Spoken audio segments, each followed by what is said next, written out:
आज हम final part करेंगे बैंक रिकंसिलिएशन स्टेटमेंट का, जिसमें कि हम कुछ इंपॉर्टेंट स्टेटमेंट्स जो आपको क्वेश्चन में गिवन हो सकती है और आपके लिए कंफ्यूजन क्रिएट कर सकती है, मैंने उन स्टेटमेंट्स को लिस्ट आउट किया है।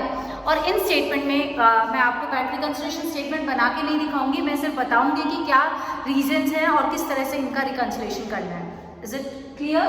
तो मैंने 4 स्टेटमेंट्स को लिस्ट आउट किया है, जिसमें से पहली 2 स्टेटमेंट जो है वो आपस में रिलेटेड हैं और किस तरह से कंफ्यूजन क्रिएट कर सकती हैं और कैसे इनका सोल्यूशन होगा वो मैं आपसे डिस्कस कर रही हूँ। फर्स्ट जो मैं स्टेटमेंट को पढ़ रही हूँ, सबसे पहले तो मैं ये मान के चल रही हूँ कि मैं बैंक रिकंसिलिएशन स्टेटमेंट जो है वो 30 जून को बना रही हूँ, क्योंकि इनमें डेट्स हैं तो आपको वो डेट के अकॉर्डिंग मैं समझाना चाहती थी।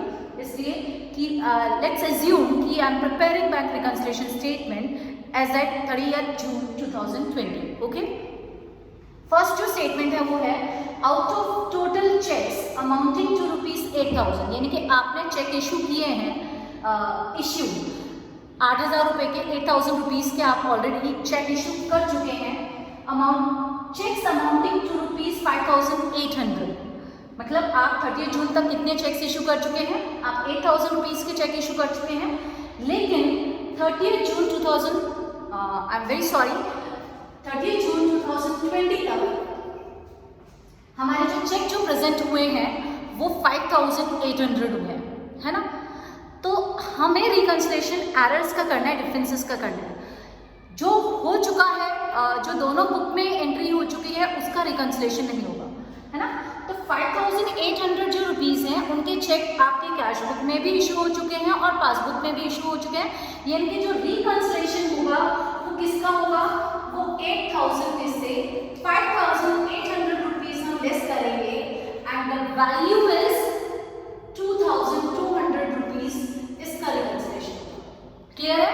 मतलब आपका जो डिफरेंस है कैश बुक और पासबुक में वो 2,200 रुपीज़ है। फॉर एग्जांपल ये कैश बुक है, ये पासबुक है, आपने आप ये नहीं मान के चलेंगे 8,000 का कर दिया, या तो मैं ये कहूँ कि चेक जो है 8,000 के इशू हुए, 5,800 की तो पेमेंट हो गई, बाकी जो डिफरेंस है वो 2,200 का है। ओके, और इस 2,200 से अगर आपको कैश बुक का बैलेंस गिवन है तो आप प्लस करेंगे, और अगर आपका पासबुक का बैलेंस गिवन है तो आप माइनस करेंगे। या फिर मैंने पहले ही निकाल लिया कि जो रिकंसिलिएशन करना है हमें 2,200 का करना है, तो 2,200 के चेक इशू है, not presented for payment, cash book का बैलेंस गिवन है तो ऐड करेंगे और पासबुक का बैलेंस गिवन है तो लेस करेंगे। क्लियर है?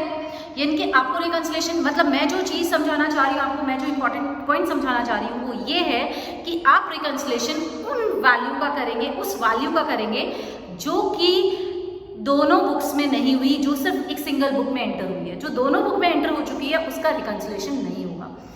ये कंफ्यूजन आपका सेकंड स्टेटमेंट से क्लियर हो जाएगा। तो मैं सेकंड स्टेटमेंट पढ़ रही हूँ, आप ध्यान से सुनना। Cheques drawn on 20 June 2020 obviously for ₹18,000, आपने चेक्स इशू किए हैं, कुछ चेक्स इशू किए 18,000 रुपीज़ के, किस डेट को? 28 जून को। द 2 चेक्स, इनमें से 2 चेक अमाउंटिंग टू ₹7,000, जो 7,000 रुपये की वैल्यू के थे, वर प्रेजेंटेड ऑन 5 जुलाई। हम बैंक रिकंसिलिएशन स्टेटमेंट ये कंफ्यूज करने के लिए दे रखा है। आप ये सोचेंगे कि 7,000 रुपये चेक 5 जुलाई को हो गए तो 11,000 के नहीं हुए, जबकि ऐसा नहीं है। इसने कहा कि 7,000 के जो चेक हैं वो प्रेजेंट हुए 5 जुलाई को। हम कब बना रहे हैं? हम 30 जून को बना रहे हैं, यानी कि 30 जून को ये जो चेक है ऑब्वियसली प्रेजेंट नहीं हुआ है। तो आपको रिकंसिलिएशन 11,000 का नहीं करना है, आपको रिकंसिलिएशन कितनी वैल्यू का करना है? आपको रिकंसिलिएशन करना है ₹7,000 का। ये मैं समझाना चाहती हूँ, दोनों में डिफरेंस कर लो। उसमें क्या था? उसमें क्लियरली मेंशन था कि 30 जून तक इतना वैल्यू प्रेजेंट हो चुका है, इतने रुपए के चेक प्रेजेंट हो चुके हैं। इसमें क्या है? इसमें ये है कि 7,000 के चेक नेक्स्ट मंथ में जाके प्रेजेंट हुए, यानी कि वो जो 7,000 के चेक्स हैं वो इस मंथ में प्रेजेंट नहीं हुए, और बाकी जो चेक्स हैं वो हम ये अज्यूम करेंगे कि इस मंथ में प्रेजेंट हो चुके हैं। ये सबको क्लियर होना चाहिए। ये जो 2 कंफ्यूजन वाले पॉइंट है ये मैंने एक साथ इसलिए लिख के और आपको समझाने की कोशिश करी।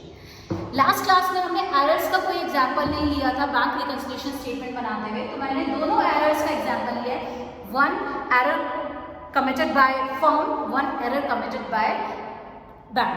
तो फर्स्ट जो मैंने एरर है वो फर्म की ली है कि payment side of cash book, वापस जब मैं कैश बुक की बात कर रही हूँ तो मैं बैंक कॉलम की बात कर रही हूँ। Payment side of cash book has been undercasted. Undercasted का मतलब आपने टोटल कम दिखाया है, कितने से 200 से।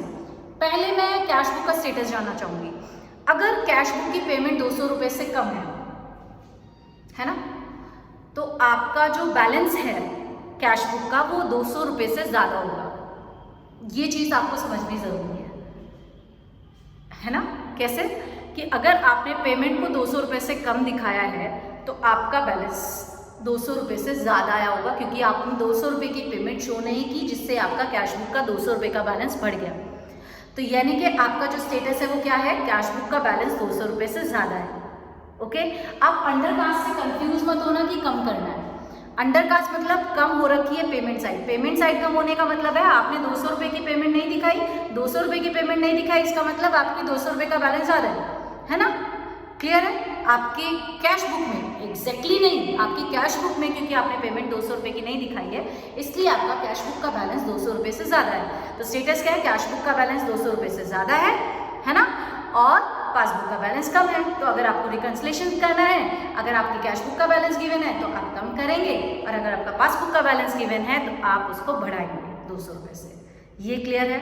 अब जो फोर्थ जो मैंने स्टेटमेंट ली है वो लिए the payment of cheques 4 rupees, ये मैंने एरर ली है जो कि बैंक ने की होगी। The payment of cheques 4 rupees 5000, मतलब बैंक ने पेमेंट किया 5000 रुपए का, was recorded twice in passbook, यानी कि आपने पासबुक में उसको 2 बार लिख दिया। तो पासबुक में गलती हुई है, इनके बैंक ने करी, तो पासबुक में 2 बार लिख दिया। इसका मतलब कैश बुक में पेमेंट हुई 5000 की, पासबुक में पेमेंट हुई 5000 की और 5000 की, 10,000 की।